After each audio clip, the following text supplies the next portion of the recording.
The scream tore through the winter air just as the first snowflake touched Olivia Patterson's cheek, and she knew with absolute certainty that she was going to die out here in this God-forsaken wilderness if someone didn't find her soon. It was December 1881, and what had started as a simple delivery trip from Benton, Arkansas, to a neighboring ranch had turned into a nightmare when her wagon wheel shattered on the frozen trail, sending her horse bolting into the white expanse and leaving her stranded as the sky opened up with the worst blizzard she'd seen in her 22 years of life. The wind howled like a living creature, cutting through her wool coat as if it were made of paper, and her fingers had already gone numb despite her gloves. She tried to remember the survival lessons her father had taught her before he passed, but panic was setting in fast, clouding her thoughts as the temperature dropped and visibility shrank to mere feet in front of her face. Olivia stumbled forward, knowing she couldn't stay with the broken wagon but having no idea which direction would lead to safety. The snow was already ankle-deep and rising fast, each step becoming harder than the last. Her breath came out in ragged white puffs that were immediately torn away by the merciless wind. She'd been so confident this morning, assuring her mother that she could handle the delivery alone, that at 22 she was perfectly capable of managing a simple 3-hour trip. Pride, as her mother had always warned, came before a fall. Through the white curtain of snow, she thought she saw a darker shape moving, but her eyes were watering from the cold and she couldn't be sure. She called out, her voice barely carrying over the wind, and suddenly strong hands grabbed her arms.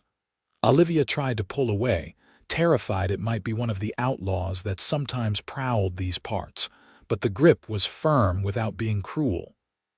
"Easy now, miss. I've got you." The voice was deep and steady, cutting through her panic like a warm knife. "Need to get you somewhere warm before you freeze." Olivia looked up into the face of her rescuer and found herself staring at a young man who couldn't have been much older than her, maybe 25 at most. He had sandy brown hair visible beneath his wide-brimmed hat, and his eyes were an unusual shade of gray-green that reminded her of sage growing on the hillsides. His face was weathered from outdoor work, but still young, with a strong jaw and features that might have been handsome if they weren't currently set in an expression of serious concern. He was tall and broad-shouldered, dressed in layers of warm clothing and a heavy sheepskin coat, with a red bandana pulled up over his nose and mouth against the cold. "My wagon," she tried to explain through chattering teeth. "The wheel broke and my horse ran off, and I don't know where I am anymore. I know where we are, and there's a lined shack about half a mile north. Can you walk?" His words were clipped and efficient, but there was something gentle in the way he spoke to her, as if he were afraid of frightening her more than she already was. Olivia nodded, not trusting her voice. The man immediately started moving, keeping one hand on her elbow to guide her through the blinding snow. He moved with confidence, clearly knowing this land well, and she had no choice but to trust him completely. Every few steps, he would glance back at her, checking that she was still keeping up. Once, when she stumbled over a hidden rock, his arm went around her waist to steady her, and even through all the layers of clothing she could feel the solid strength of him. They pushed forward against the wind, and Olivia lost all sense of time. It might have been 10 minutes or an hour. Her legs felt like lead weights, and she was starting to feel dangerously warm, which some part of her mind recognized as a very bad sign. She stumbled again, and this time her legs wouldn't hold her up. Without a word, the stranger swept her up into his arms, carrying her against his chest as he continued forward. She wanted to protest, to tell him she could walk, but the words wouldn't come. Instead, she found herself pressing closer to his warmth, her frozen hands clutching at his coat. "Almost there," he murmured, and she felt the vibration of his voice through his chest. "Stay with me now. What's your name?" "Olivia," she managed to whisper. "Olivia Patterson from Benton." "Olivia," he repeated, and something about the way he said her name sent warmth through her that had nothing to do with temperature. "I'm Austin. Austin Mitchell. Just hold on a little longer, Olivia." Through the white chaos, a dark structure materialized, barely bigger than a large shed. Austin kicked the door open and carried her inside, kicking it shut behind them. The sudden absence of wind was shocking, even though the interior wasn't much warmer than outside. He set her down gently on a narrow cot against one wall, then immediately set about building a fire in the small potbelly stove in the corner. Olivia watched through heavy eyelids as Austin moved with practiced efficiency. His hands, she noticed, were steady despite the cold, and he had the fire going within minutes. As warmth began to spread through the small space, he turned his attention to her, kneeling beside the cot with those unusual eyes full of concern. "We need to get you out of these wet clothes," he said, and then immediately his neck turned red above his bandana. "I mean, you need to change. Your coat and dress are soaked through. Do you have dry clothes?" Olivia shook her head. Everything she'd been carrying had been in the wagon, including the extra clothes she'd packed. Austin's jaw tightened and he stood, moving to a wooden trunk in the corner. He pulled out what looked like a thick flannel shirt and some wool blankets. "These will be too big, but they're dry and warm. I'll turn around and you change. Call out when you're done." He turned his back to her, facing the wall with rigid posture that somehow seemed endearing in its respectful determination. With numb, fumbling fingers, Olivia managed to strip off her soaked coat, dress, and petticoats. The cold air hit her skin like knives, and she quickly pulled on Austin's flannel shirt, which fell to her knees like a nightgown. She wrapped herself in the blankets he'd provided, noting that they smelled of wood smoke and something pleasantly masculine that must have been uniquely him. "I'm decent," she called out, her voice still shaky. Austin turned back around, his eyes carefully focused on her face and nowhere else. He'd removed his own wet outer layers and was down to dark pants and a gray wool shirt that stretched across his broad shoulders. In the growing warmth of the fire, Olivia could see him more clearly, and she realized with some surprise that he was quite handsome, in a rugged sort of way. But there was something else about him too, something almost shy in the way he wouldn't quite meet her eyes for more than a second or two. "There's coffee in the tin," he said, moving to prepare it, "and some jerky and hardtack. Not much, but it'll help warm you from the inside." "Thank you," Olivia said, and was pleased to hear her voice sounding stronger. "You saved my life out there." Austin's shoulders tensed, but he didn't turn around from where he was preparing the coffee. "Anyone would have done the same. But you're the one who did it. How did you even find me?" "I work for the Morrison Ranch. We've got cattle scattered all over these hills, and I was out checking on them when the storm hit. Saw your wagon from a distance before the snow got too thick. Figured someone might be in trouble." He paused, then added so quietly she almost didn't hear it. "Couldn't just leave you out there." The coffee, when it was ready, was strong and bitter and absolutely wonderful. Olivia wrapped her hands around the tin cup, letting the heat seep into her frozen fingers. Austin sat on the floor across the small room from her, his own cup cradled in his large hands, his eyes fixed on the fire.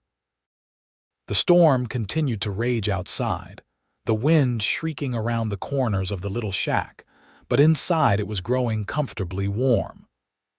"You think the storm will let up soon?" Olivia asked, more to break the silence than because she really expected a useful answer. Austin finally looked at her, his expression serious. "No, madam, this is a bad one. We'll be stuck here until at least tomorrow, maybe longer." Olivia's heart sank. Her mother would be worried sick, and being trapped alone with a strange man, even one who'd saved her life, was highly improper. If word got out, her reputation would be ruined. But what choice did she have? It was stay here or freeze to death outside. As if reading her thoughts, Austin said, "I'll sleep by the door. You take the cot. And I give you my word as a gentleman that you'll be safe with me." His eyes met hers directly for the first time, and she saw complete sincerity there, along with something else she couldn't quite name. "I believe you," Olivia said, and was surprised to realize she meant it.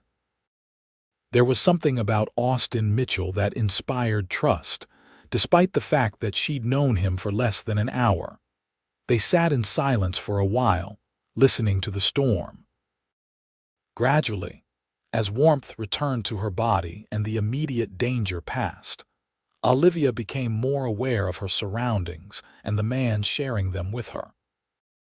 Austin kept his eyes carefully averted most of the time, but every so often she'd catch him glancing at her with an expression that made her stomach flutter in a way that had nothing to do with fear or cold. "Have you worked at the Morrison Ranch long?" she asked, wanting to know more about this quiet man who'd appeared out of the blizzard like an answer to a prayer. "5 years now. Started when I was 20, fresh off my family's farm in Missouri. Needed work, and Mr. Morrison needed cowboys." He spoke slowly as if unused to talking about himself. "It's good land, good work. Do you miss Missouri? Your family?" Something flickered across Austin's face, a shadow of old pain. "Parents passed from fever when I was 19. No siblings. The farm went to pay debts, nothing to miss, really." "I'm sorry," Olivia said softly. "I lost my father 2 years ago. It's just my mother and me now." Austin nodded, his eyes warm with understanding. "It's hard losing people, makes you appreciate the ones who are still here." "Yes," Olivia agreed. "My mother and I run a boarding house in Benton. It's not much, but it keeps us fed and housed. I was making a delivery to the Henderson Ranch when the wheel broke." "Henderson Ranch is still a good 8 miles from here," Austin said, frowning. "You were pretty far off course when I found you." Olivia felt her cheeks heat with embarrassment. "I may have taken a wrong turn when I couldn't see the trail markers anymore. I'm not usually so foolish, I promise. I've made the trip before, but never in weather like this." "Weather came in fast," Austin said, his tone reassuring. "Even experienced cattlemen got caught out." "You couldn't have known."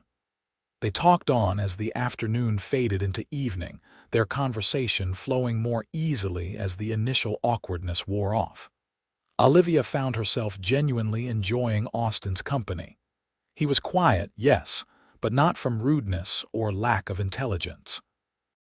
Rather, he seemed to be the kind of man who thought before he spoke, who chose his words carefully. When he did talk, his observations were often surprisingly insightful, and he had a dry sense of humor that made her laugh despite their dire situation. For dinner, they split the jerky and hardtack, along with more coffee. It wasn't much, but Olivia had never been more grateful for a meal. As night fell fully and the temperature outside dropped even further, the little shack became a warm cocoon against the hostile world beyond its walls. Austin took blankets from the trunk and made himself a bed on the floor near the door, just as he'd promised. "You should try to sleep," he told her, adding another log to the stove. "I'll keep the fire going." "You need to sleep too," Olivia protested. "I will, light sleeper anyway. I'll wake up when the fire needs tending." He settled down onto his makeshift bed, which looked desperately uncomfortable, and tipped his hat over his eyes. Olivia lay on the cot, wrapped in blankets that smelled of Austin, and listened to the storm. She should have been terrified, stuck in a tiny shack in the middle of a blizzard with a man she'd just met. Instead, she felt safe in a way she hadn't felt since her father died. There was something solid and dependable about Austin Mitchell, something that made her want to trust him despite all common sense. She must have dozed off because she woke suddenly in darkness broken only by the dim glow from the stove. For a moment she couldn't remember where she was, but then it all came rushing back. The storm still raged outside, perhaps even worse than before. She could hear Austin moving quietly, adding wood to the fire. "Austin," she called softly, "I'm here. Everything's all right, go back to sleep." But Olivia couldn't sleep now. Her mind was too full of swirling thoughts and strange feelings. "Can I ask you something?" There was a pause then, of course. "Are you really not scared, being trapped in a blizzard like this?" Another pause, longer this time. "I'd be lying if I said I wasn't concerned, but we've got shelter and warmth and enough supplies to last a few days if we need them. We'll be all right." His voice was steady, reassuring. Then, so quietly she almost missed it, he added, "Besides, I'd go through worse than this if it meant saving someone." Olivia's heart did that strange flutter again. "That's very noble of you." "Not noble, just right." She heard him settling back down. "You should rest, Miss Patterson. Tomorrow we'll see if the storm's broken enough to make it to Morrison Ranch." "Olivia," she said. "Please call me Olivia. I think saving someone's life earns you the right to use their first name." "Olivia," he repeated, and once again she felt that strange warmth at hearing her name in his deep voice. "Good night, Olivia." "Good night, Austin."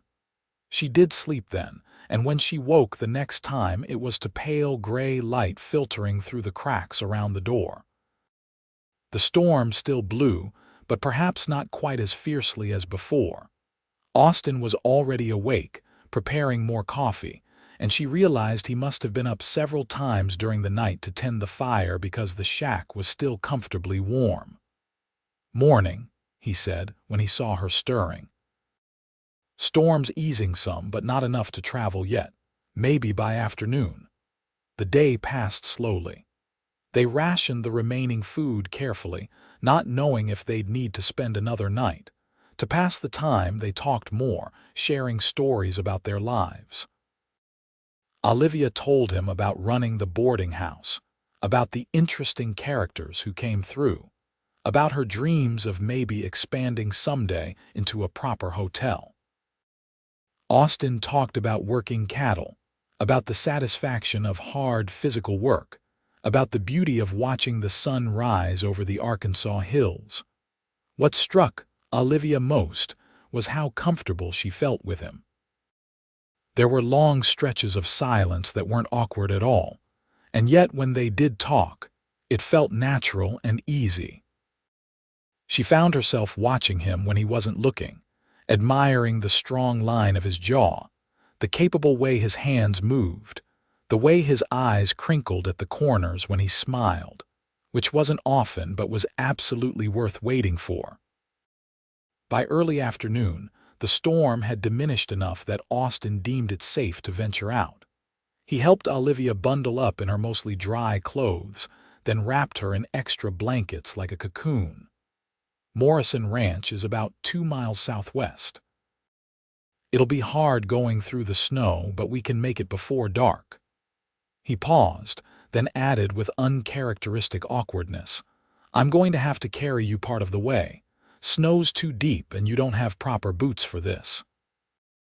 Olivia wanted to argue, to insist she could manage, but she'd already learned that Austin didn't make statements lightly. If he said he needed to carry her, it was because he genuinely needed to.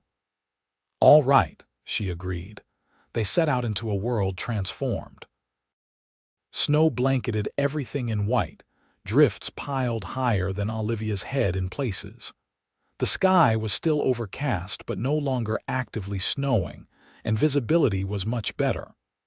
Austin had been right about the snow depth. Within minutes, Olivia was struggling to wade through it, and without a word, Austin picked her up again, carrying her as easily as if she weighed nothing. "You're going to tire yourself out," Olivia protested. "I'm fine," Austin said, and indeed he showed no signs of strain. Done harder work than this plenty of times. Olivia gave up arguing and allowed herself to appreciate the experience of being held against his broad chest, feeling the steady rhythm of his breathing and the strength in his arms. She found herself noticing small details about him. A small scar on his chin, the way his eyelashes were darker than his hair, the wood smoke and leather scent that clung to him. It was all very improper, but she couldn't quite bring herself to care. The trek to the ranch took them nearly 3 hours, but finally they crested a hill and saw buildings below. Smoke rising from chimneys in welcome promise of warmth and food. Austin's pace picked up noticeably, and soon they were approaching the main ranch house, a sturdy 2-story structure with a wide porch. The door burst open before they reached it, and a middle-aged man with gray streaked hair hurried out. "Austin, thank God, boy. We were worried sick when you didn't come back yesterday. Sorry, Mr. Morrison, got caught out by the storm, had to hole up in the North Line shack." Austin set Olivia carefully on her feet but kept a steadying hand at her elbow. "This is Miss Olivia Patterson from Benton. Found her stranded with a broken wagon. She needs shelter and a way to get word to her family that she's safe." Mr. Morrison's weathered face creased with concern. Of course. Come in, both of you. My wife will get you warmed up and fed properly." He ushered them inside, calling out, "Martha, we've got guests." Mrs. Morrison appeared from what must have been the kitchen, wiping her hands on her apron. She was a plump, motherly woman with kind eyes that immediately assessed the situation. "You poor dear," she said, taking Olivia's hands. "You must be frozen through. Austin, you did well bringing her here. Now both of you come get some proper food in you." What followed was a blur of warmth and kindness. Mrs. Morrison helped Olivia into clean, dry clothes that belonged to the Morrisons' married daughter, currently living in Little Rock. Mr. Morrison sent one of his ranch hands to ride to Benton as soon as the weather permitted to let Olivia's mother know she was safe. And there was food, glorious food. Hot stew thick with vegetables and beef, fresh bread with butter, apple pie that made Olivia want to cry with gratitude.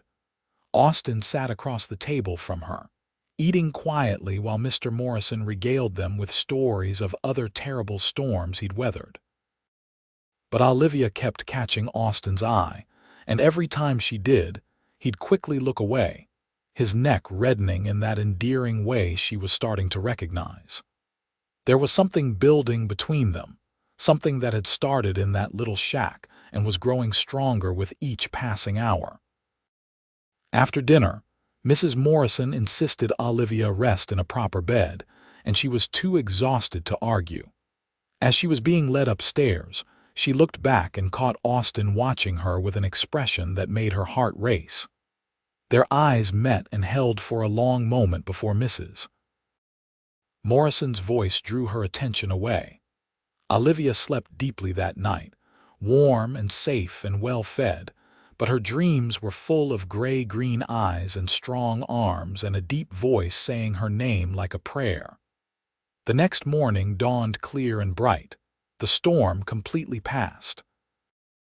Olivia came downstairs to find the Morrison household already bustling with activity.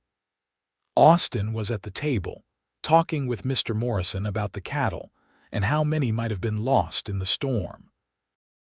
He looked up when Olivia entered, and something warm and welcoming filled his expression before he seemed to catch himself and look down at his coffee. "Good morning, dear," Mrs. Morrison said, already filling a plate for her. "Word came back early this morning. Your mother knows you're safe, and she's arranging for transport to come get you once the roads are more passable. Should be a few days yet." A few days. Olivia should have been impatient to get home, to reassure her mother in person that she was unharmed. But instead, she felt a strange gladness at the delay.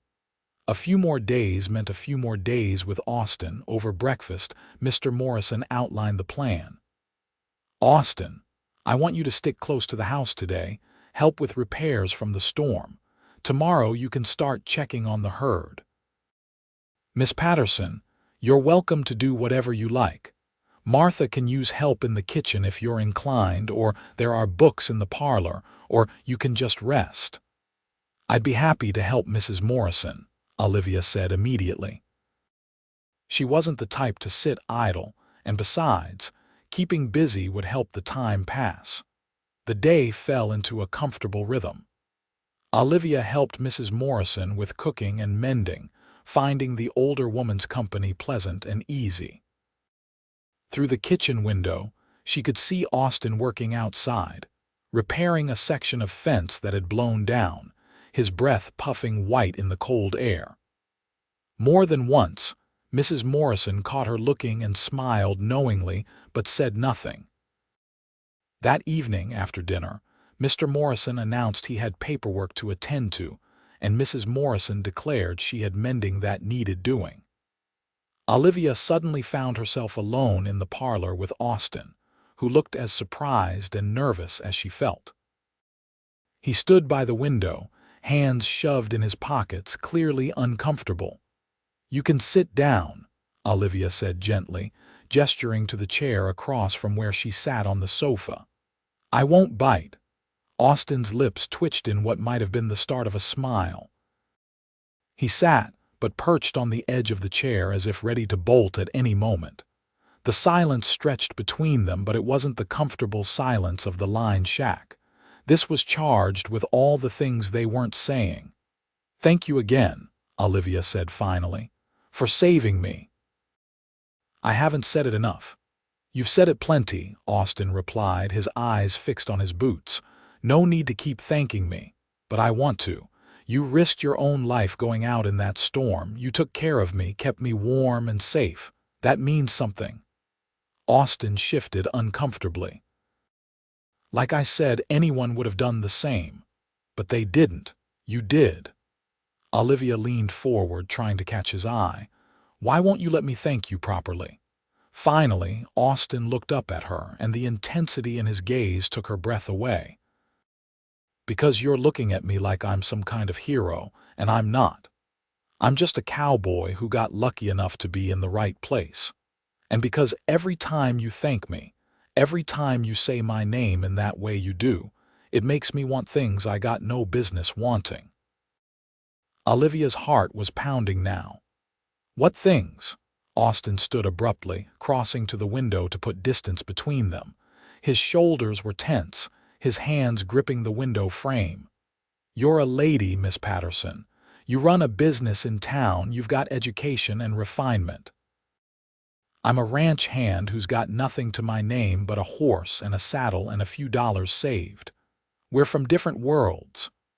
"We're from the same world," Olivia said softly, standing and moving closer to him, though she didn't touch him.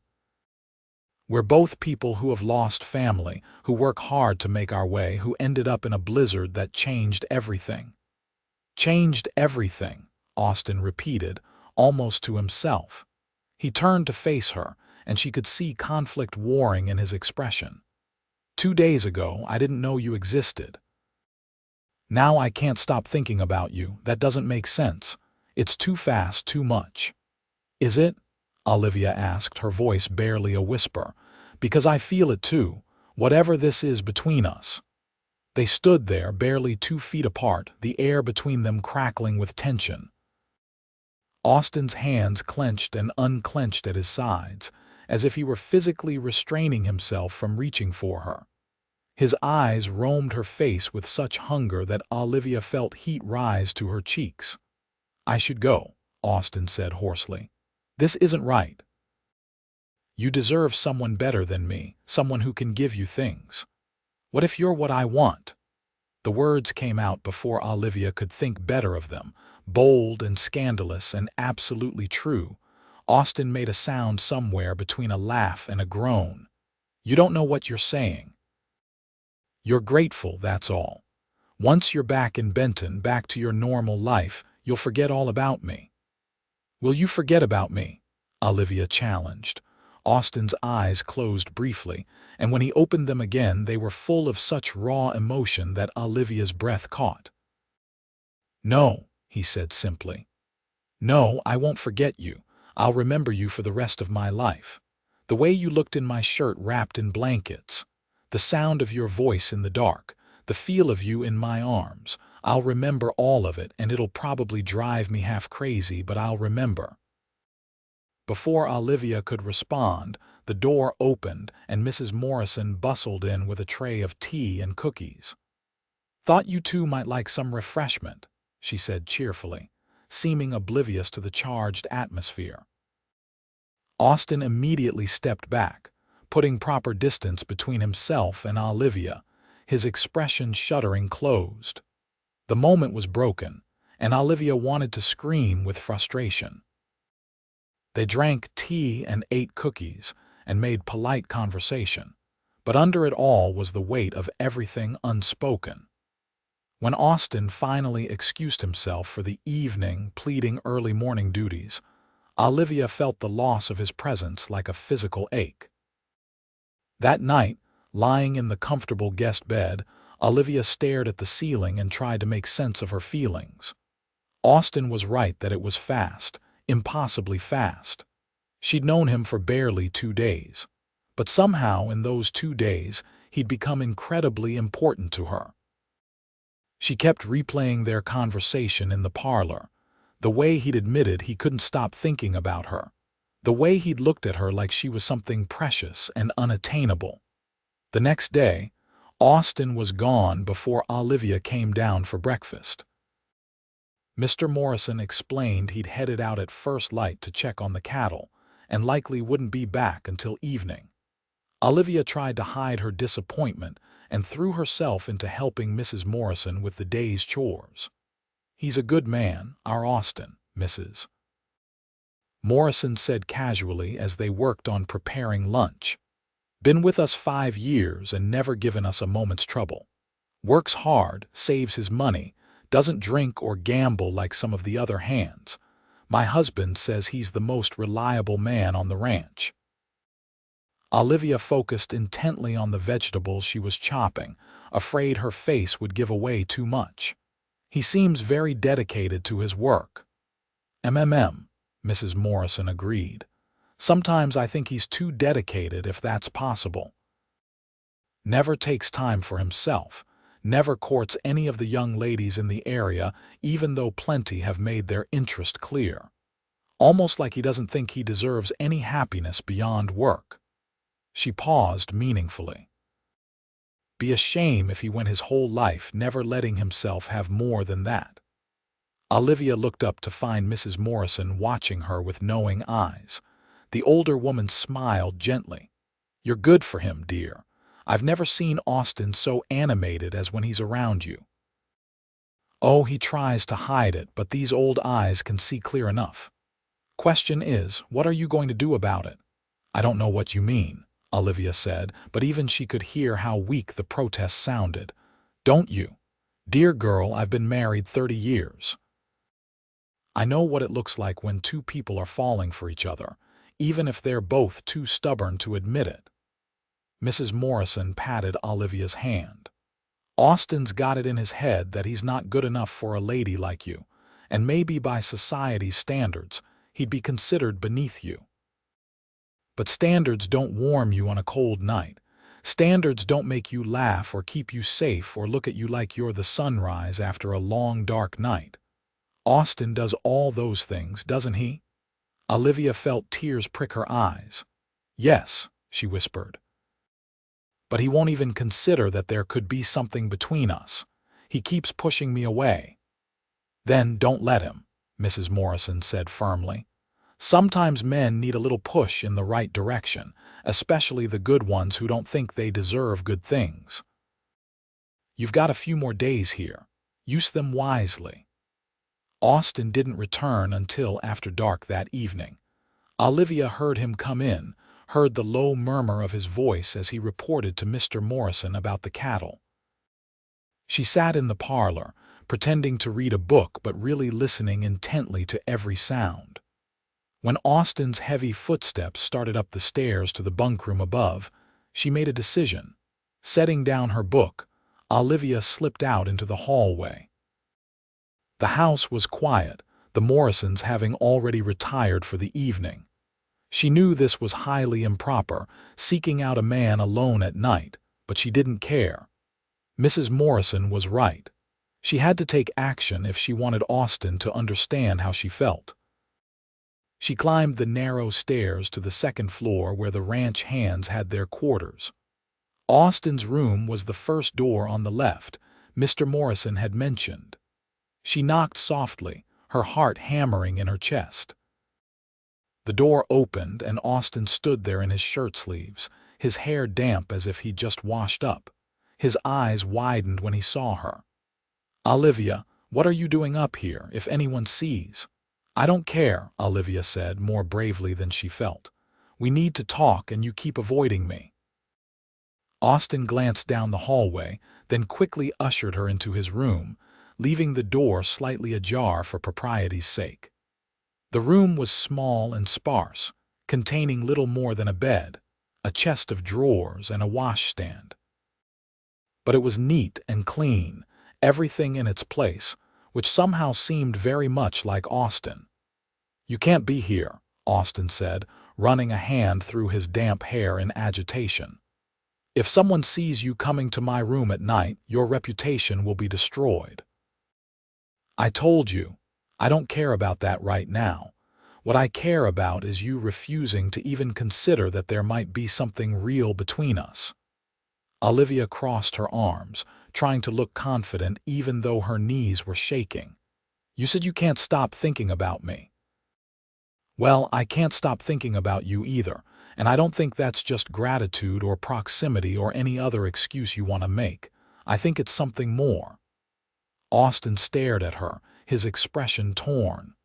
"Even if it is, what difference does it make? In a few days, you'll go back to Benton and I'll stay here.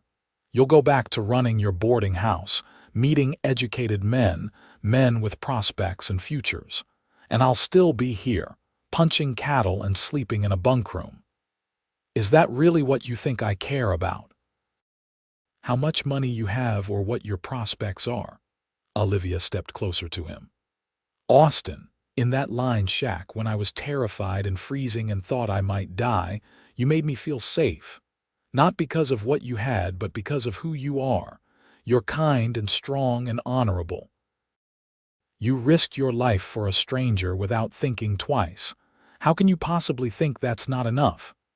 "Because I've got nothing to offer you," Austin said, his voice rough with emotion. "I can't give you a nice house or fancy dresses or security. I can't promise you anything but hard work and uncertainty." "I don't want promises you can't keep," Olivia said softly. "I just want honesty. Do you have feelings for me or not?" Austin closed his eyes, and she saw his jaw clench as if he were waging an internal war. When he opened them again, the vulnerability in his gaze made her chest ache. "I haven't been able to think straight since I found you in that storm. When I saw you there in the snow, something in me just knew that you were important, that I had to save you. And then in the line shack, talking to you, watching you in the firelight, I kept thinking that I'd never met anyone like you. You were brave and smart and beautiful, and every time you smiled at me, I felt like I'd been kicked by a horse." He took a shaky breath. "So yes, I have feelings for you. I've got so many feelings I don't know what to do with them all, but that doesn't change the facts of our situations." Olivia's heart soared even as she saw the pain in his expression. "What if we make new facts? What if we find a way to be together despite everything?" "How?" Austin asked, and he sounded so lost that Olivia wanted to wrap her arms around him. "I can't leave this job without another one lined up, and jobs aren't easy to come by. And I can't ask you to give up your life in Benton to follow a cowboy who might not be able to support you. You're not asking. I'm offering." Olivia closed the distance between them, placing her hand on his chest, feeling his heart hammering beneath her palm. My mother and I have been talking about hiring help at the boarding house. Business has been good and we need someone to handle maintenance, help with the heavy work. It doesn't pay much, but it comes with room and board. If you wanted it, the job is yours." Austin stared down at her, his expression a mixture of hope and disbelief. "You're offering me a job, I'm offering you a chance. A chance for us to get to know each other better, to see if this thing between us is real and lasting. No pressure, no promises we can't keep. Just a chance." Olivia felt her cheeks heat but kept her gaze steady on his. "Unless you don't want that. Unless I've been reading this all wrong and you'd rather I just go back to Benton and leave you alone." For a long moment, Austin didn't move, didn't speak. Then, slowly, almost reverently, he raised his hand to cup her cheek. His palm was warm and calloused against her skin, and Olivia found herself leaning into the touch.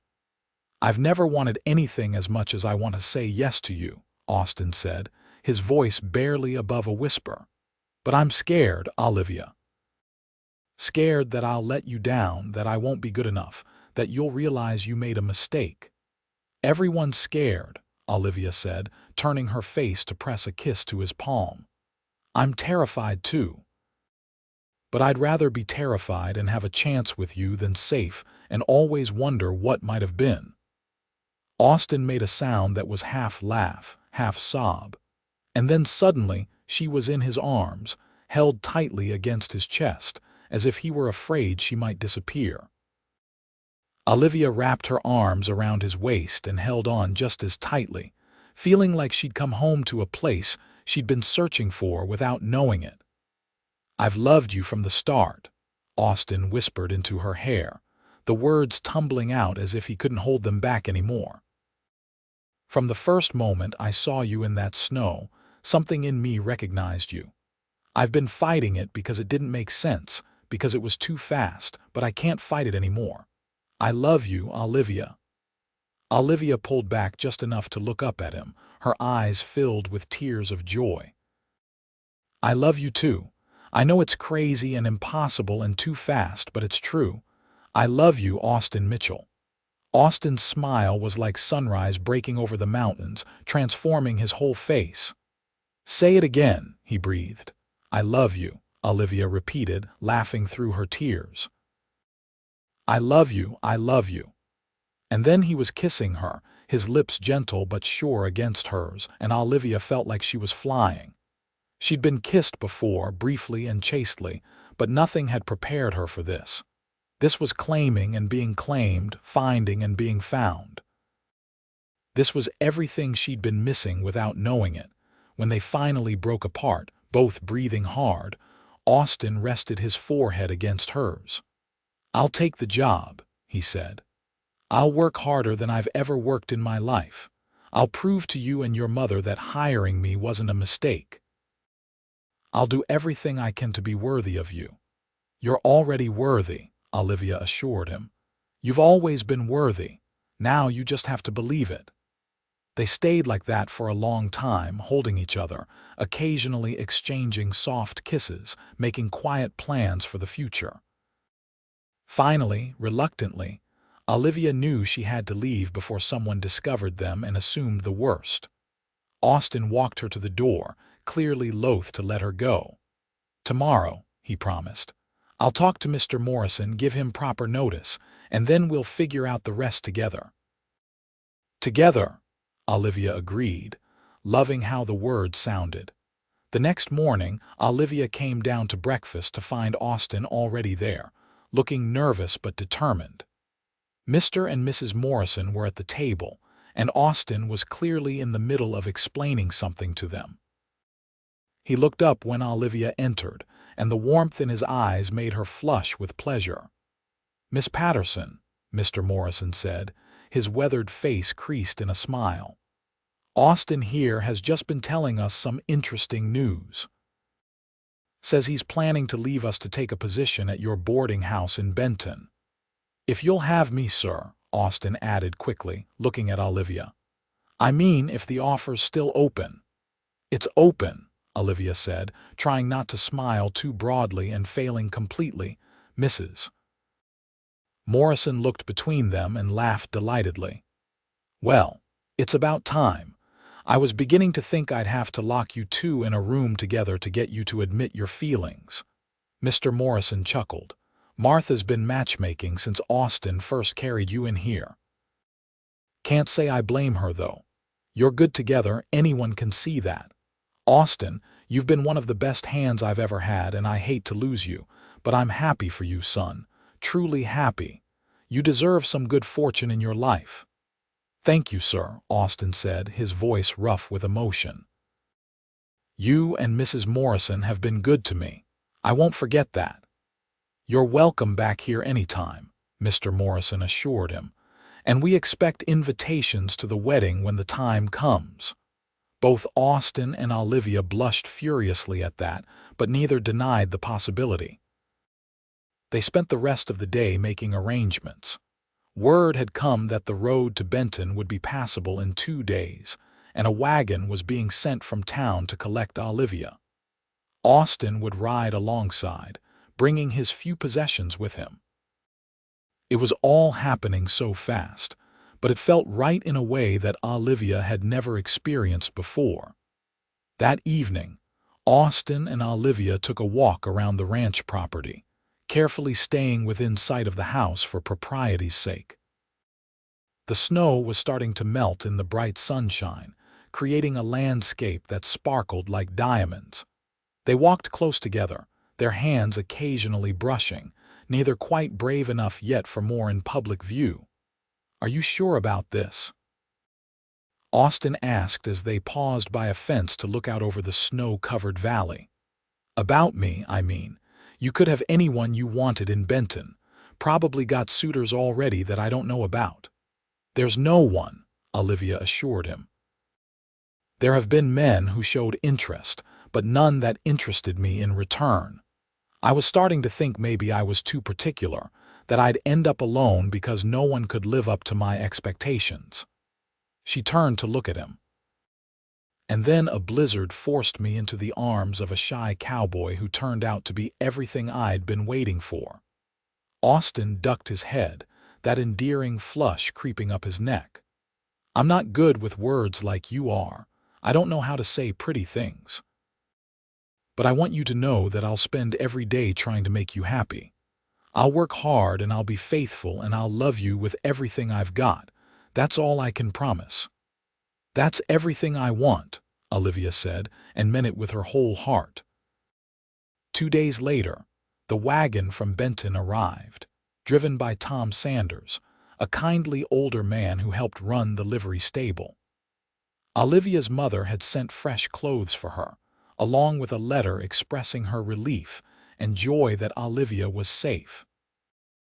The letter also mentioned, with what Olivia recognized as carefully casual interest, that she looked forward to meeting the young man who had saved her daughter's life. The journey back to Benton took most of the day, with Austin riding alongside the wagon on his sturdy bay horse, all his worldly possessions packed in his saddlebags. Olivia sat in the wagon bed, wrapped in blankets against the cold, and watched him ride. He sat a horse well, moving with the easy grace of someone who'd spent years in the saddle. Every so often, he'd look over at her and smile, and each time Olivia felt her heart swell with happiness and anticipation. As they approached Benton in the late afternoon, Olivia felt a flutter of nerves. What if her mother didn't approve? What if Austin took one look at the boarding house and decided he'd made a mistake? What if the magic they'd found during the blizzard couldn't survive in the real world?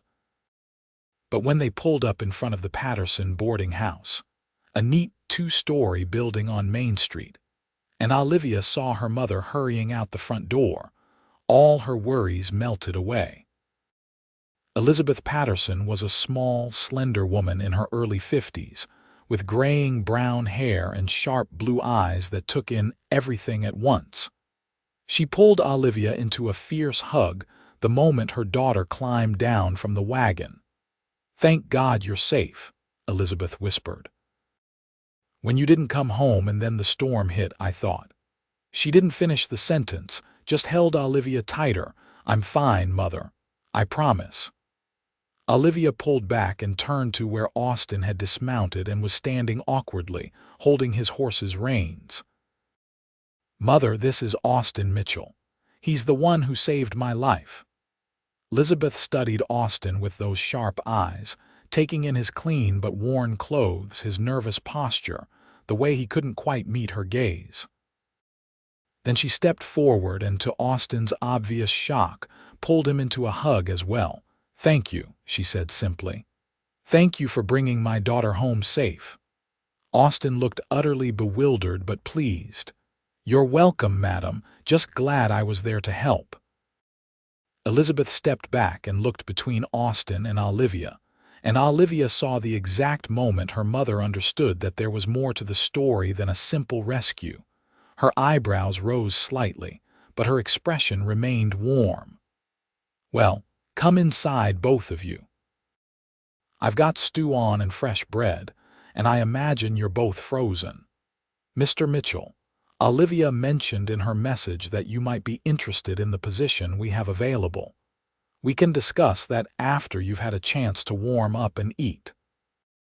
The boarding house was comfortable and well-maintained, with a homey atmosphere that spoke of care and pride. The main floor held a dining room, parlor, and kitchen, while the upper floors contained the guest rooms. Currently, Elizabeth explained as she served them generous portions of stew, they had 4 long-term boarders: a schoolteacher, a clerk from the general store, a widow who helped with cooking, and a traveling salesman who kept a permanent room for when he was in town. The work isn't glamorous, Elizabeth told Austin as they ate. Lots of repairs, maintenance, heavy lifting. We need someone who can fix things when they break, handle problems with the building, help with the more physical aspects of running this place. It also includes helping with security, making sure our guests feel safe and that any troublemakers are dealt with appropriately. In exchange, you'd get room and board and a small salary. It's not much, but it's honest work. Sounds perfect, madam, Austin said earnestly. I'm good with my hands and I'm not afraid of hard work. I can do repairs, carpentry, pretty much anything that needs doing, and I give you my word that I'll treat this place and everyone in it with respect. Elizabeth nodded slowly. Olivia wrote that she trusts you completely. That's good enough for me. Consider yourself hired, Mr. Mitchell. We can settle on a wage after you've been here a week and we see how things go. Fair. More than fair, madam. Thank you. Austin's relief was palpable. After dinner, Elizabeth showed Austin to a small room on the ground floor, off the kitchen. It had originally been a storage room, but Elizabeth had already begun converting it into living quarters, with a bed, dresser, washstand, and even a small wood stove for heat. It was simple but comfortable, and Austin looked at it like it was a palace. This is wonderful, Mrs. Patterson, better than I could have hoped for. You saved my daughter's life, Elizabeth said quietly. That deserves more than a storage room, but it's what we've got for now. Maybe in time we can make better arrangements. She paused, then added with a knowing look, depending on how things develop. Austin's neck turned red, but he met her gaze steadily. I have feelings for your daughter, madam. I know I'm just a cowboy without much to recommend me, but I love her. And I intend to court her properly, with your permission, and see if we can build something lasting together. Elizabeth's expression softened. I appreciate your honesty, Mr. Mitchell, and I appreciate that you're asking my permission instead of just assuming you have it. You have my blessing to court Olivia, on the condition that you treat her with respect and take things slowly. She may be 22, but she's still my little girl. I understand, madam, and I promise I'll be a perfect gentleman. The next weeks passed in a blur of activity and happiness. Austin threw himself into his new role with characteristic dedication. and it quickly became apparent that hiring him had been an excellent decision, even apart from romantic considerations. He was remarkably handy, able to fix almost anything that broke, and his quiet, steady presence made everyone in the boarding house feel safer and more secure. The other boarders took to him immediately, appreciating his helpful nature and calm demeanor. But it was his courtship of Olivia that truly blossomed. Austin might have claimed not to be good with words, but he proved to be wonderfully romantic in his own quiet way. He brought Olivia wildflowers he found on his walks around town. He fixed things in her room before she even noticed they needed fixing. He listened to her dreams and plans with genuine interest, offering thoughtful suggestions and unwavering support. And every evening after the dinner dishes were done, they'd sit together in the parlor, talking and laughing, growing closer with each passing day. Elizabeth watched this courtship with approval, seeing how happy her daughter was, how Austin's eyes lit up whenever Olivia entered a room, how gentle and respectful he was with her. This was no infatuation, she realized. This was real and deep and lasting. 3 months after Austin arrived in Benton, he asked Elizabeth for permission to marry Olivia. They were in the kitchen, Elizabeth preparing breakfast while Austin hauled in firewood, when he suddenly set down his load and cleared his throat nervously. "Mrs. Patterson, I need to ask you something." Elizabeth looked up from the biscuit dough she was kneading, taking in his serious expression and nervous posture. "Go on, Mr. Mitchell. I love your daughter, madam. I love her more than I thought it was possible to love anyone. These past 3 months have been the happiest of my life, and I can't imagine spending the rest of my days without her." He took a deep breath. "I'd like your blessing to ask Olivia to marry me. I know I'm not rich, and I can't promise her luxury. But I can promise that I'll spend every day trying to make her happy, that I'll work hard to provide for her, and that I'll love her faithfully until my last breath. So I'm asking, respectfully, for your permission to propose." Elizabeth felt tears spring to her eyes. "You have my blessing, Austin." "Gladly and without reservation. You're a good man and you make my daughter happy. That's all a mother can ask for." Austin's face broke into that rare, brilliant smile. "Thank you, madam. Thank you so much." He proposed that evening after a walk down by the creek that ran through town. It had been a beautiful spring day, the air warm and sweet with the scent of blooming flowers. Austin had been quieter than usual, and Olivia could sense he was working up to something. Finally, as they stood by the water watching the sunset paint the sky in shades of pink and gold, Austin took both her hands in his. "Olivia, I'm not good at fancy speeches, but I need to say this. When I found you in that blizzard, lost and scared, something in me shifted. And every day since then, every moment I've spent with you, that feeling has just grown stronger. You're the sunrise after the longest night. You're home and hope and everything good in this world, and I've loved you from the start." He dropped to one knee, pulling a simple gold band from his pocket. "I know this isn't much, but it's all I can afford right now. Olivia Patterson, will you marry me?" Olivia was crying openly now, tears of joy streaming down her face. "Yes," she said, pulling him to his feet. "Yes, yes, 1,000 times yes.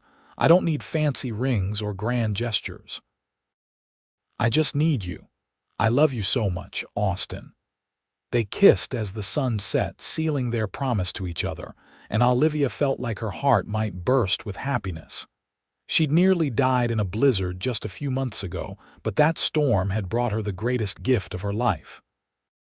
They were married in June of 1882, in a simple ceremony at the small church in Benton. The Morrisons came down from the ranch to attend, along with half the town, it seemed. Austin wore a new suit that Elizabeth had insisted on buying for him, though he'd protested he could wear his Sunday best. Olivia wore her mother's wedding dress, altered to fit, with wildflowers in her hair. As Austin repeated his vows, his voice steady and sure, Olivia thought about how far they'd come. From strangers in a blizzard to husband and wife in less than 7 months. It should have seemed too fast, too improbable. But standing there, looking into Austin's eyes and seeing all his love and devotion reflected back at her, it felt exactly right. "I now pronounce you man and wife," the minister said. "You may kiss your bride." Austin cupped Olivia's face gently in his hands and kissed her with such tenderness that several women in the congregation sighed audibly. When they turned to face their friends and family as Mr. and Mrs. Austin Mitchell, Olivia felt like she was floating on air. The celebration afterward was simple but joyful, held at the boarding house with food and music and dancing. Austin, it turned out, was a surprisingly good dancer, and he swept Olivia around the parlor with obvious delight. As they danced, he leaned down to whisper in her ear, "Thank you for saying yes. Thank you for taking a chance on a shy cowboy who didn't think he deserved you. Thank you for saving me," Olivia whispered back, "in more ways than one." They spent their wedding night in Olivia's room, which was now their room, and it was everything Olivia had dreamed of and more. Austin was gentle and passionate, reverent and eager, making her feel cherished and desired in equal measure. Afterward, as they lay tangled together in the darkness, Austin traced idle patterns on her bare shoulder. "I can't believe you're really mine," he said softly. "Sometimes I'm afraid I'll wake up and this will all have been a dream." "It's real," Olivia assured him. "I'm real. This is real, and I'm yours for as long as you'll have me." "Forever then," Austin said, kissing her forehead. "Forever and always." Life settled into a comfortable rhythm over the following months. Austin continued to work at the boarding house, but he'd also started taking on odd jobs around town, building his reputation as someone who could fix or build anything. His earnings grew steadily, and he proudly turned over every penny to Olivia to add to their savings. Olivia continued to help her mother run the boarding house, but she was already thinking about expansion, about maybe buying the property next door and adding more rooms. In the fall, Olivia discovered she was pregnant. She told Austin one evening after dinner, taking his hand and placing it on her still flat stomach. For a moment, he just stared at her, processing the news. Then he swept her up in his arms, spinning her around despite her laughing protests that he'd make her dizzy. "We're going to have a baby," he kept saying, wonder and joy evident in his voice. "We're going to be parents." "Are you happy?" Olivia asked, even though his reaction had made it abundantly clear. "Happy doesn't begin to cover it," Austin said, setting her down carefully as if she were made of glass. "I'm terrified and thrilled and amazed. A baby, Olivia, our baby." The pregnancy progressed smoothly, and Austin hovered over Olivia like a protective bear, constantly worrying that she was doing too much or not eating enough. Elizabeth and Olivia found his concern endearing even when it got a bit excessive. In late May of 1883, after a long but uncomplicated labor, Olivia gave birth to a healthy baby boy. They named him James after Olivia's late father. Austin held his son for the first time with hands that shook slightly, his eyes filled with tears. "He's perfect," he breathed. "Absolutely perfect." "He has your eyes," Olivia said tiredly but happily from the bed. "Or he will anyway." "Poor kid," Austin joked weakly, unable to take his eyes off the tiny face. "But he's got your nose, so that's good." Fatherhood suited Austin. He was patient and gentle with James, willing to walk the floor for hours when the baby was fussy, always ready to help with feedings and changings. He would sit for long stretches just watching his son sleep, with an expression of such profound love and wonder that it made Olivia's heart ache in the best possible way. 2 years later, they welcomed a daughter they named Sarah, and their family felt complete. The boarding house continued to thrive, and with their savings and Austin's growing income from his carpentry work, they were able to buy the property next door and expand, just as Olivia had dreamed. Elizabeth, though getting older, remained active and involved, doting on her grandchildren with obvious delight.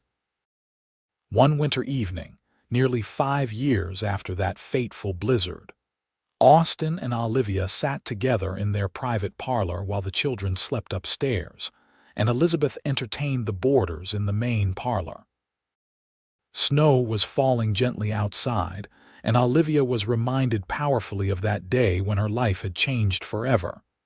"You ever think about that day?" she asked, nestled against Austin's side on the sofa. "The day you found me in the storm." "All the time," Austin admitted, his arm tightening around her. "I think about how easily I could have missed you, how I almost turned back because the snow was getting so bad. If I'd been even 5 minutes later or headed in a different direction, I might never have found you." "But you did find me," Olivia said, tilting her face up to kiss his jaw. "You saved me, and you brought me home, and you gave me everything I ever wanted without even knowing it." "You saved me too," Austin said quietly. "Before you, I was just going through the motions, working hard but not really living. I'd convinced myself that I didn't deserve more than that happiness wasn't for people like me. And then you showed up in my life like an answer to a prayer I didn't know I'd been praying, and suddenly everything changed. You made me believe I could be more than just a cowboy drifting from job to job. You made me believe I deserved love and family and happiness." Olivia felt tears sting her eyes. Even after 5 years of marriage, Austin could still make her cry with his rare but beautiful declarations. "I love you so much," she whispered. "I love you too. I've loved you from the start, and I'll love you until my last breath and beyond." Austin kissed her softly, tenderly, with all the love and devotion he'd shown her every day since that blizzard had forced her into his arms. Outside, the snow continued to fall, peaceful and beautiful, nothing like the violent storm that had brought them together. But Olivia would always be grateful for that blizzard, for the way it had stripped away all the superficial things and forced her to see what really mattered. In the howling wind and freezing cold, she'd found warmth and shelter and love in the arms of a shy cowboy who thought he had nothing to offer but ended up giving her everything. Years continued to pass, marked by the changing seasons and the milestones of family life. James grew into a thoughtful, serious boy who loved reading and helping his father with carpentry projects. Sarah was more outgoing, with her father's steady nature tempered by her mother's social grace. They added one more child to their family in 1888, another boy they named Thomas, who proved to be the most adventurous of the three, keeping them all on their toes. The boarding house became one of the most respected establishments in Benton, known for its cleanliness, good food, and fair rates. Austin's carpentry business grew to the point where he had to hire an assistant to help with all the work. They were never wealthy, but they were comfortable and secure, which was more than Austin had ever dreamed of having.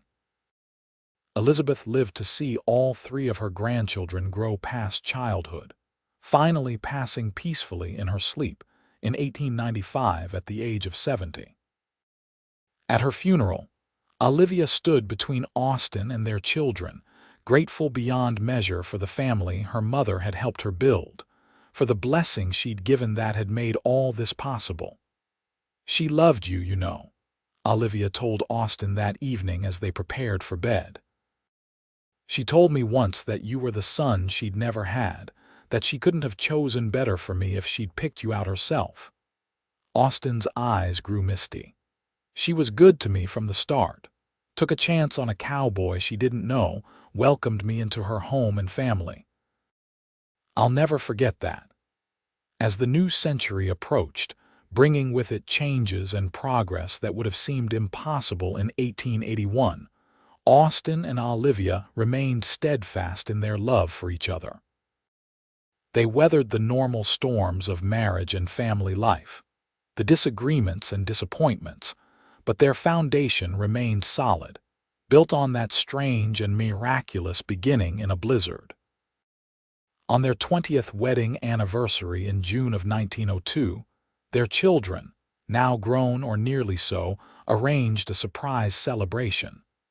James, at 19, had become a teacher at the local school. Sarah, at 17, was preparing to attend college, one of the few women in the area to do so. And Thomas, at 14, was already showing signs of following in his father's footsteps with his love of working with his hands. The celebration was held in the main parlor of the boarding house, now run primarily by Olivia with Austin's help, as they'd hired additional staff over the years. Friends and family filled the room, including the Morrisons, who'd remained close friends over the decades. 20 years, Mr. Morrison said, raising a glass in toast. 20 years since a shy cowboy from my ranch married a boarding house owner's daughter, and look what they've built. Not just a successful business, but a beautiful family and a love that anyone can see is still as strong as it was on their wedding day. To Austin and Olivia Mitchell, to Austin and Olivia, the room echoed. Later, when the guests had gone and the children had retired, Austin and Olivia stood on the front porch of the boarding house, looking out at the quiet street. Austin's arm was around Olivia's waist, and her head rested on his shoulder, exactly as they'd stood countless times over the years. 20 years, Olivia mused. Sometimes it feels like just yesterday, and sometimes it feels like you've been in my life forever. I plan to be in your life for a lot longer yet, Austin said, pressing a kiss to her temple. We've got at least another 20 years in us, probably more. Got to see the children married, meet our grandchildren, watch the world keep changing around us. As long as we're together, I can handle whatever comes, Olivia said, and meant it with her whole heart. Together, Austin agreed, pulling her closer. Always together.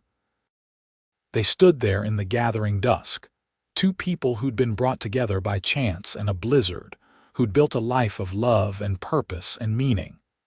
The shy cowboy had found his voice and his place in the world. The boarding house owner's daughter had found adventure and romance in the unlikeliest of places. And together, they'd created something beautiful and lasting that would echo through generations to come. As the stars began to appear overhead, Olivia thought back to that terrified young woman stumbling through a blizzard, certain she was going to die. She could never have imagined then what that storm would bring her. A husband who loved her deeply, children who made her proud, a life rich with purpose and joy. The blizzard had forced her into Austin's arms, and in those arms, she'd found her home, her heart, her everything. I'd do it all again, she said suddenly. If I could go back and change things, avoid the storm, avoid the danger, I wouldn't, because it brought me to you. Austin was quiet for a moment, then he turned her to face him, his hands gentle on her shoulders. His eyes, still that unusual shade of gray-green after all these years, looked at her with such love that she felt 22 again, standing by a creek while he proposed. I've loved you from the start, he said, echoing the words he'd spoken on that long-ago evening. And I'll love you until the end. You're the best thing that ever happened to me, Olivia Mitchell. The absolute best. They kissed then, tender and sweet, a kiss that held 20 years of love and devotion and partnership. And as they stood there on the porch of the life they'd built together, surrounded by the evidence of their love in every direction. They both knew with absolute certainty that this was exactly where they were meant to be. The blizzard that had brought them together was long past, but its gift remained. A love that had weathered every storm, a partnership that had only grown stronger with time, and a family that would carry their story forward into the future. The shy cowboy and the boarding house owner's daughter had found each other in the most unlikely way, and together they'd created something extraordinary. As they finally went inside, arms around each other, the last thing Olivia saw was a single snowflake drifting past the porch light, delicate and beautiful and miraculous. She smiled, remembering another snowflake on another day, and sent a silent thank you to whatever force had sent that blizzard to change her life forever. In the years that followed, their love story became something of a legend in Benton. Young couples would ask them for advice, wanting to know the secret to such an enduring marriage. Austin, still shy about such things even in his later years, would usually defer to Olivia. But sometimes, when pressed, he'd say simply, "Find someone who makes you want to be better than you are. Find someone you'd walk through a blizzard for, and then hold on to them and never let go." And Olivia, watching her husband speak with that rare wisdom he possessed, would add, "And remember that sometimes the best things in life come from the worst situations. Don't be afraid of the storms. They might just be bringing you home." Their children grew and married and had children of their own. James married a fellow teacher and had 2 daughters. Sarah, after graduating from college, became a nurse and married a doctor, giving Austin and Olivia 3 grandsons. Thomas took over his father's carpentry business and married a childhood sweetheart, adding 2 more grandchildren to the growing family. Austin and Olivia reveled in their roles as grandparents, spoiling the grandchildren in the way grandparents always do. Austin built toys and furniture for each new baby, his skilled hands creating beautiful pieces that became family heirlooms. Olivia told them stories, including the story of how their grandfather had saved her from a blizzard and stolen her heart in the process. In the winter of 1920, when Austin was 65 and Olivia was 61, another blizzard hit Arkansas. It wasn't as severe as the one that had brought them together, but it was significant enough to blanket Benton in heavy snow and bring back powerful memories. They sat together in their private parlor, the boarding house now run primarily by James and his wife, though Austin and Olivia still lived there and helped when needed. The fire crackled cheerfully, and outside the snow fell thick and fast. Olivia was working on a quilt for their newest great-grandchild, and Austin was whittling, a hobby he'd taken up in recent years. "Reminds me of that other storm," Austin said, looking out the window at the white world beyond. "Everything worked out the way it was supposed to," Olivia said contentedly. "That storm brought us together. This one just reminds us of how lucky we are." "Not luck," Austin said, setting down his whittling to take her hand. "Blessing. We've been blessed, Olivia. More blessed than I ever thought possible for a shy cowboy with nothing to his name." "You had everything that mattered," Olivia corrected gently. "You had a good heart, strong hands, and the courage to love when love found you. That's more than most people have." They sat in comfortable silence, hands clasped, watching the snow fall. They'd been together nearly 40 years now, and the love between them had only deepened with time. They knew each other's thoughts, finished each other's sentences, moved around each other with the practiced ease of a lifetime partnership. "You know what I thought when I first saw you in that storm?" Austin asked suddenly. "I thought you looked like an angel, all in white with snow in your hair. I thought maybe I'd died and gone to heaven without realizing it." Olivia laughed softly. "I thought you were a mountain man come to either save me or murder me, I couldn't decide which." "Glad you decided on the former," Austin said with a smile. "Me too." As the evening wore on and they prepared for bed, Olivia found herself reflecting on the strange and wonderful journey of their life together, from terror and cold to warmth and love. From strangers to spouses to partners in every sense of the word. She'd been blessed indeed, she thought, pulling on her nightgown while Austin banked the fire. In bed, they lay together as they had for nearly 40 years, Olivia's head on Austin's shoulder, his arm around her. It was comfortable and familiar and perfect. "I love you," Austin murmured, his voice drowsy. "Loved you from the start, love you now, will love you always." "And I love you," Olivia whispered back. "My shy cowboy who found his voice, my hero who saved me in more ways than one. My husband, my partner, my everything." Outside, the blizzard continued to rage, but inside they were warm and safe and together. And really, Olivia thought as she drifted off to sleep, that was all that mattered. The blizzard had forced her into his arms all those years ago, and she'd been grateful every day since. Some things were just meant to be, and their love was definitely one of them. They lived many more years together, growing old side by side, their love a constant source of strength and joy. When Austin passed peacefully at the age of 82, with Olivia holding his hand and their children and grandchildren gathered around, his last words were a whisper meant only for her. "I've loved you from the start." And Olivia, through her tears, whispered back, "And I've loved you right back." Every single day. She lived another 5 years after Austin, surrounded by the family they'd built together, secure in the knowledge that she'd been truly and deeply loved, that she'd lived a life rich with purpose and meaning. When she finally joined Austin in eternal rest, it was with a smile on her face and his name on her lips. Their story became part of Benton's history, told and retold through generations.